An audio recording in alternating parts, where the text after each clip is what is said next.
The bottom line is that children who are exposed to domestic violence, child abuse, and other traumas will suffer more illnesses and injuries as children, later as adults, and will have a shorter life.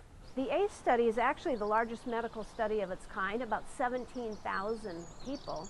They used 10 different criteria to find out people's abuse, whether it was physical abuse, sexual abuse, emotional abuse, and neglect, as well as some family dysfunction. And quite honestly, as revealing as that study is, I also look at it and think, oh great, what do I have to look forward to in terms of health problems in the future? Because in reality, the higher your ACEs score, the more likely you are to experience health effects, negative health effects. You're more likely to drink, you're more likely to smoke, you're also more likely to have heart disease, diabetes, cancer. So what is your ACEs score? I think it's 7 or 8. They say for people over 4, they have significantly more health problems and more likelihood of dying from common causes of death. So I suppose if I'm nearly double that, that'll have quite an impact. Have you taken the quiz? No, I haven't taken it. I mean, I'm kind of afraid to take it now. I'm imagining that we're going to have the same ACEs score. Most likely. Most likely? Yeah. Although we had different experiences. Here you go. Let's see. While you were growing up during your first 18 years of life, oh no, a reflective quiz. Let me tell you some of the questions that they ask. So one of them is, did a parent or other adult in the household often or very often swear at you, insult you, put you down, or humiliate you? Or act in a way that made you afraid that you might be physically hurt? Yeah. Yeah, that's so there's one. So usually if a person has grown up with domestic violence, that would be included. Wow. Did a parent or other adult in the household often or very often push, grab, slap, or throw something at you? Wow. Some of these are really unfortunate realities. Do you live with anyone who was a problem drinker or alcoholic or used street drugs? How are you answering number 7? Yeah. Yes? Or did a household member go to prison? Prison. No. No? He never went to prison. He went to jail. Prison is a different place. Or it could be something like, were your parents ever separated or divorced? First part.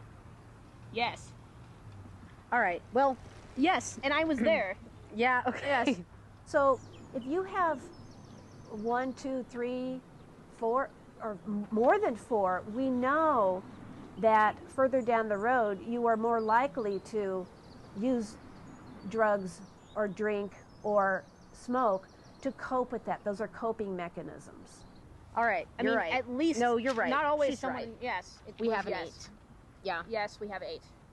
From the ACE study, we have learned also that not only does adverse childhood experiences affect your mental and physical health, but affects every aspect of your life. So getting a job, keeping a household functional, all of these things are also affected by adverse childhood experiences. So it goes way beyond what most people think. I mean, every little aspect of your life is altered when you grow up with adverse childhood experiences. I've never seen this one. A resilience questionnaire. That's fascinating. Okay. So we know that even though the child may have a high ACE score, that they can go through life, have a great life, and be successful if they have one healthy adult that stands by them throughout those crucial developing years. I've heard the word resilience a lot when it comes to talking about domestic abuse situations and people's ability to recover from those. And I think it was always expected that we would be resilient.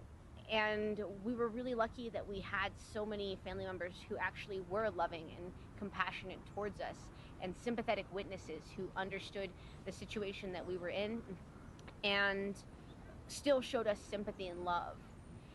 And if we didn't have that, I'm sure that our ability to be resilient wouldn't, I mean, I probably would have been dead or in prison. Absolutely.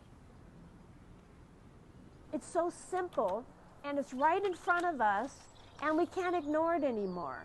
Whereas when you just say like domestic violence or sexual abuse, it's like this woo-woo up in the sky and we're not really sure how to grab it, but it's right here all on one piece of paper.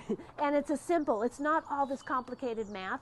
It just says, hey, I have an ACE score of 8, so I better take care of myself. Man, maybe I want to go get some counseling, or maybe I better go see my doctor about my heart. In the United States, we are spending over $1 trillion every year on costs related to domestic violence. If some woman down the street can't contribute to the economy as a worker, and you can multiply that situation by millions, then it means that my economy is going to suffer, and that means that my prosperity is put at risk. We can end domestic violence through the Quincy solution. It is based on work originally done in Quincy, Massachusetts.